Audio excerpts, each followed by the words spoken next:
ഇപ്പോൾ പെരുന്നാളും ഉത്സവങ്ങളും ഒക്കെയുള്ള കാലമാണ്. അപ്പോൾ അതുകൊണ്ട് തന്നെ വീടുകളിൽ എന്നും ആഘോഷങ്ങളും സദ്യവട്ടങ്ങളും ഒക്കെ ഉണ്ടാവും. അപ്പോൾ നമ്മളുടെ വീട്ടിലുള്ള നമ്മുടെ ജോലിഭാരം കുറയ്ക്കാനുള്ള കുറച്ച് ടിപ്സ് പരിചയപ്പെട്ടാലോ? ഒന്ന് കണ്ടു നോക്കൂ.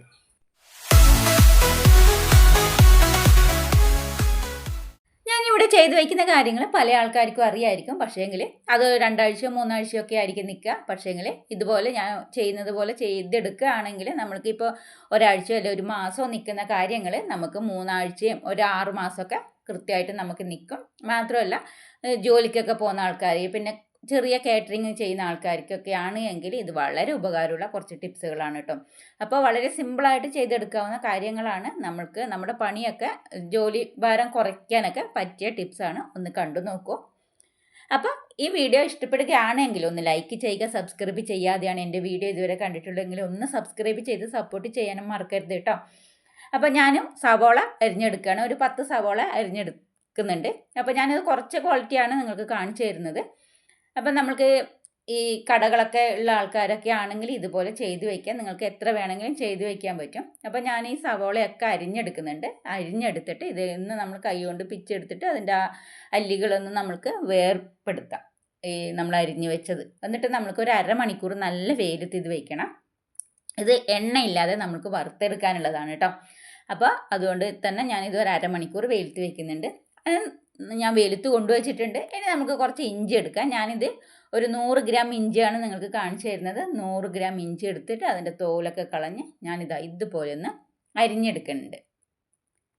ഇപ്പം നമ്മൾ ഇതുപോലെ ചെയ്ത് വെക്കുകയാണെങ്കിൽ ഇത് നമ്മൾക്ക് പിന്നെ ഒരു ഇഞ്ചി വെളുത്തുള്ളി പേസ്റ്റാണ് ഞാൻ ഉണ്ടാക്കിയെടുക്കുന്നത്. നമ്മൾ ഇഞ്ചി വെളുത്തുള്ളി പേസ്റ്റ് ഉണ്ടാക്കിയെടുക്കാറുണ്ട്. പക്ഷേ ഇതുപോലെ നിങ്ങൾ ചെയ്ത് വെക്കുകയാണെങ്കിൽ അതിൻ്റെ ആ ഗുണം നമുക്ക് ഒട്ടും നഷ്ടപ്പെടില്ല എന്ന് മാത്രമല്ല, നമുക്ക് ഒരു 6-7 മാസം വെച്ചാലും നിങ്ങൾക്ക് ഞാനൊരു 6 മാസം വരെ വെച്ചിട്ടുണ്ട്. നിങ്ങൾക്ക് അത്രയും മാസം വെച്ച് കഴിഞ്ഞാലും അതിൻ്റെ ആ രുചിക്ക് ഒട്ടും മാറ്റം വരില്ല കേട്ടോ. ഒരു പ്രിസർവേറ്റീവും ചേർക്കാതെയാണ് ഞാനിതിങ്ങനെ ചെയ്തെടുക്കുന്നത്. അപ്പോൾ അതൊന്ന് നിങ്ങൾ ഉണ്ടാക്കി നോക്കും. അപ്പോൾ ഒരു 100 ഗ്രാം ഇഞ്ചിക്ക് ഒരു 150 ഗ്രാം വെളുത്തുള്ളിയാണ് എടുത്തിട്ടുള്ളത്. അപ്പോൾ അതൊന്ന് നമുക്ക് ചതച്ചെടുക്കണം. ഒന്ന് ക്രഷ് ചെയ്തെടുക്കുക. ആദ്യം നമുക്കിതൊന്ന് ക്രഷ് ചെയ്തെടുക്കാം. ഞാൻ ക്രഷ് ചെയ്തെടുത്തിട്ടുണ്ട്. ഇനി ഇതിലേക്ക് 1/4 ടീസ്പൂണ് മഞ്ഞൾപ്പൊടിയും ഒരു 1/4 ടീസ്പൂണ് ഉപ്പും പിന്നെ നമ്മൾക്ക് ഇതിലേക്ക് ഓയിലും ചേർത്ത് കൊടുക്കണം. ഓയിൽ നമ്മൾ പിന്നെ ഭക്ഷണത്തിന് ഉപയോഗിക്കുന്ന ഏത് ഓയിൽ വേണമെങ്കിലും നിങ്ങൾക്ക് ചേർത്ത് കൊടുക്കാം. അതൊരു 2 ടീസ്പൂണാണ് ഞാൻ ചേർത്ത് കൊടുക്കുന്നത്. നമ്മൾക്കിതൊന്ന് നല്ലപോലെ ഒന്ന് അരച്ചെടുക്കാം. അപ്പം നമ്മൾ ഈ ചേർക്കുന്ന ഉപ്പും മഞ്ഞളും ഈ ഓയിലും നമ്മൾ ചേർക്കുമ്പോൾ നമ്മളുടെ ഇഞ്ചി വെളുത്തുള്ളി പേസ്റ്റ് ഒരിക്കലും കേടാവാതിരിക്കും. അത് നമ്മളിത് ഫ്രിഡ്ജിൽ സൂക്ഷിക്കണം. ഇത് കേടാവാതിരിക്കും. ഇതൊരു പാത്രത്തിലാക്കിയിട്ട് നമ്മളൊരു തളികയിൽ വെച്ച് അതൊന്ന് നല്ലപോലെ സെറ്റാക്കിയതിന് ശേഷം ഫ്രീസറിൽ വെച്ച് തണുപ്പിച്ച് അത് കഷ്ണങ്ങളാക്കി മുറിച്ചെടുത്ത് ക്യൂബ്സ് ആക്കിയിട്ട് നിങ്ങൾക്ക് ഒരു ബോട്ടിലാക്കി സൂക്ഷിക്കാവുന്നതാണ്. ഇല്ല എങ്കിൽ ഇത് ബോട്ടിലിൽ മാത്രമായിട്ട് നമുക്ക് സൂക്ഷിക്കാനും പറ്റും. അത് നമ്മുടെ ഇഷ്ടത്തിനനുസരിച്ച് നമുക്ക് ഇത് സൂക്ഷിക്കാം. നമുക്ക് ആവശ്യത്തിനനുസരിച്ചിട്ട് ഇത് ഉപയോഗിക്കാൻ പറ്റും. അതേപോലെ തന്നെ നമ്മളൊന്ന് ഫ്രിഡ്ജിലേക്ക് തന്നെ വെക്കണമെന്ന് മാത്രം. അപ്പോൾ ഇതുപോലെ അരച്ചെടുത്തിട്ടുണ്ട്. ഇതുപോലെ ഒരു പാത്രത്തിലേക്ക് മാറ്റിയിട്ട് നമുക്ക് നല്ലപോലെ തട്ടി യോജിപ്പിച്ചതിന് ശേഷം ഫ്രീസറിൽ വെച്ചതിന് ശേഷം ഒരു 6-7 മണിക്കൂർ ഫ്രീസറിൽ വെച്ച് നമുക്കിതൊന്ന് മുറിച്ചെടുക്കാൻ പറ്റും. എന്നിട്ട് നമുക്കിതൊരു പാത്രത്തിലേക്കോ അല്ലെങ്കിൽ സിബ് ഉള്ള ഒരു കവറിലോ പോളിത്തീൻ കവറിലോ ഏതിൽ വേണമെങ്കിലും നമുക്ക് ഇത് സൂക്ഷിച്ച് വെക്കാവുന്നതാണ്. നിങ്ങൾക്ക് ഇഷ്ടത്തിനനുസരിച്ച് പിന്നെ നമ്മൾ എന്തെങ്കിലും കറികൾക്ക് ഉപയോഗിക്കുമ്പോൾ നമുക്ക് എടുത്ത് ഉപയോഗിക്കാവുന്നതാണ്.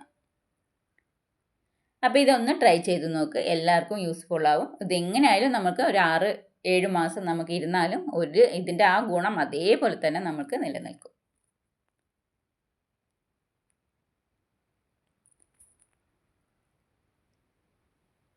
ഇതുപോലെ നമുക്ക് ആക്കി വയ്ക്കാം.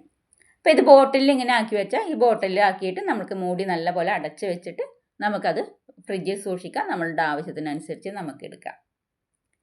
അപ്പോൾ ഞാൻ കുറച്ച് പച്ചമുളക് എടുത്തിട്ടുണ്ട്. പച്ചമുളക് അതിൻ്റെ ഞെട്ടിയൊക്കെ കളഞ്ഞ് കഴുകി വൃത്തിയാക്കി തുടച്ചെടുത്തതാണ്. ഇനി ഇതിലേക്ക് നമ്മൾക്കൊരു 2-3 ഡ്രോപ്പ് വെളിച്ചെണ്ണ ഒഴിച്ചു കൊടുക്കണം. വെളിച്ചെണ്ണയാണ് ഞാൻ ഇതിൽ ഉപയോഗിക്കാറുള്ളത്. വെളിച്ചെണ്ണ ഒഴിച്ച് ഇതുപോലെ നല്ലപോലെ ഒന്ന് ഞെരടിയെടുക്കുക. അതിന് എല്ലാ സ്ഥലത്തും വരത്തക്ക വിധത്തിൽ നല്ലപോലെ ഒന്ന് മിക്സ് ചെയ്ത് എടുത്തതിന് ശേഷം നമ്മൾക്കിതൊരു കണ്ടെയ്നറിലാക്കിയിട്ട് ഇത് നമുക്ക് അടച്ചു വയ്ക്കാം. അത് കണ്ടെയ്നർ വയ്ക്കുമ്പോൾ അതിൻ്റെ അടിയിൽ ഒരു പേപ്പർ വയ്ക്കുന്നത് നല്ലതാണ്. ടിഷ്യൂ പേപ്പർ ഉണ്ടെങ്കിൽ അങ്ങനെ വയ്ക്കാം, ഇല്ല എങ്കിലും ഇതുപോലുള്ളൊരു വൈറ്റ് പേപ്പർ മുറിച്ചിട്ട് വെച്ചാൽ മതി, കേടാവില്ല. നിങ്ങൾക്ക് ഇത് 1 വർഷം വെച്ചാലും കേടാവില്ല. മാത്രമല്ല അതേപോലെ ഫ്രഷായിട്ട് തന്നെ ഇരിക്കുകയും ചെയ്യും. നമ്മൾ എങ്ങനെയാണോ വെക്കുന്നത് അതേപോലെ ഫ്രഷായിട്ട് ഇരിക്കുകയും ചെയ്യും. അതല്ല നിങ്ങൾക്ക് പിന്നെ 1-2 ആഴ്ചത്തേക്ക് ഇത് അരിഞ്ഞിട്ടും ഇതുപോലെ എണ്ണ തടവിയിട്ട് സൂക്ഷിക്കാവുന്നതാണ്. അതും നമുക്ക് ഫ്രഷായിട്ട് തന്നെ ഇരിക്കും. ഇതുപോലെ ഒന്ന് ട്രൈ ചെയ്ത് നോക്കൂ. ഈ ട്രിക്ക് ആരും പറഞ്ഞു തന്നിട്ടില്ലെങ്കിൽ തീർച്ചയായിട്ടും ഒന്ന് ട്രൈ ചെയ്ത് നോക്കാവുന്നതാണ് കേട്ടോ. അപ്പോൾ ഇതിൻ്റെ മുകളിൽ ഒരു പേപ്പർ വയ്ക്കണം. പേപ്പർ വെച്ചിട്ട് വേണം ഇതും ചെയ്തെടുക്കാൻ വേണ്ടിയിട്ട്. അപ്പോൾ ഞാനിവിടെ സവോള ഒരു അരമണിക്കൂർ കഴിഞ്ഞിട്ടുണ്ട്. ഇതുപോലെ നമുക്കൊന്ന് വാടി കിട്ടിയിട്ടുണ്ട്. നമുക്കിതൊന്ന് ഫ്രൈ ചെയ്തെടുക്കണം.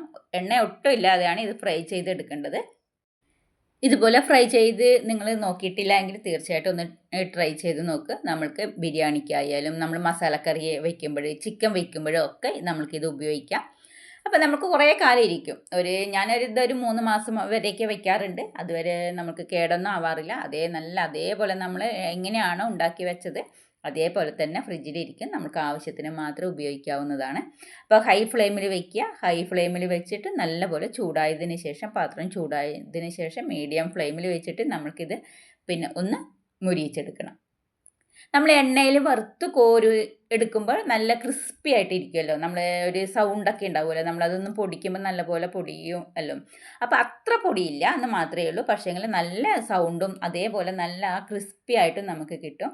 മാത്രമല്ല നമ്മുടെ സവോളയിൽ തന്നെ ഒരു എണ്ണമയം ഉണ്ട്. നമ്മളിപ്പോൾ സവോള വറുക്കുമ്പോൾ എണ്ണ ചേർക്കാതെ വറുക്കുമ്പോൾ അതിൽ നിന്ന് തന്നെ ആ സവോളയിൽ നിന്ന് തന്നെ ഒരു കിനിഞ്ഞ് വരുന്ന പോലെ ഉണ്ടാവും നമുക്ക്.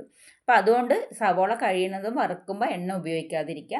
നമ്മുടെ ആരോഗ്യം ഒന്ന് ശ്രദ്ധിക്കുന്നവരൊക്കെ ആണെങ്കിൽ നമ്മൾ ഇതുപോലെ ഒന്ന് ചെയ്തെടുക്കുന്നത് നല്ലതാണ്. മാത്രമല്ല ഇത് കേടാവാതിരിക്കുകയും ചെയ്യും. അപ്പോൾ ഒന്ന് മീഡിയം ഫ്ലെയിമിലും നമ്മൾ ഹൈ ഫ്ലെയിമിലും വെച്ചിട്ടാണ് ഞാനിതൊന്ന് വറുത്തെടുക്കുന്നത്.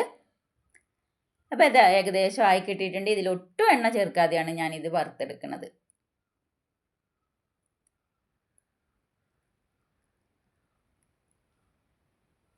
അപ്പോൾ ഇത് വറുത്തെടുത്തിട്ടുണ്ട്. ബാക്കിയുള്ളതും കൂടെ നമുക്കിതൊന്ന് വറുത്തെടുക്കണം. ഇതൊന്ന് ചൂടാറുമ്പോൾ കുറച്ച് നമുക്കിതൊന്ന് ക്രിസ്പി ആയിട്ട് കിട്ടും.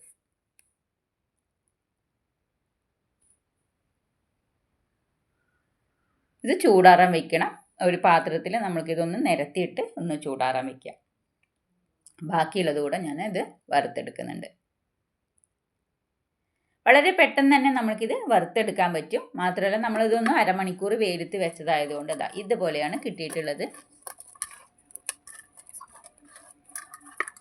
ഇത് നമ്മൾക്കൊരു കണ്ടെയ്നറിലാക്കിയിട്ട് നമുക്ക് എടുത്തു വയ്ക്കാവുന്നതാണ്. നമ്മുടെ ആവശ്യത്തിനനുസരിച്ച് നമുക്ക് ഉപയോഗിക്കാം. ബിരിയാണിയൊക്കെ ഉണ്ടാക്കുന്ന സമയത്ത് നമ്മൾക്ക് ഇത് മാത്രം എടുത്തിട്ട് നമുക്ക് ഉപയോഗിക്കാം. അല്ലാതെ ഇത് നമുക്ക് വറുത്ത് എടുക്കുന്ന ആ സമയമൊന്നും നമുക്ക് ആവശ്യമില്ല. സവോള വറുത്തെടുക്കാൻ കുറച്ച് സമയം വേണമല്ലോ. അപ്പോൾ അതൊക്കെ നമുക്കൊന്ന് ടൈം കുറഞ്ഞ് കിട്ടും. അപ്പോൾ ഇത് നമുക്ക് പാത്രത്തിലാക്കി ഇത് നമുക്ക് ഫ്രിഡ്ജിൽ സൂക്ഷിക്കാവുന്നതാണ്. അതേപോലെ നമ്മൾ തേങ്ങയും മല്ലി മസാലകളൊക്കെ വറുത്തരച്ചിട്ട് അരച്ചെടുത്തതിന് ശേഷം ഫ്രിഡ്ജിൽ സൂക്ഷിക്കുകയാണെങ്കിൽ അതും നമ്മൾക്ക് 2 ആഴ്ച 3 ആഴ്ച വരെയൊക്കെ ഇരിക്കും.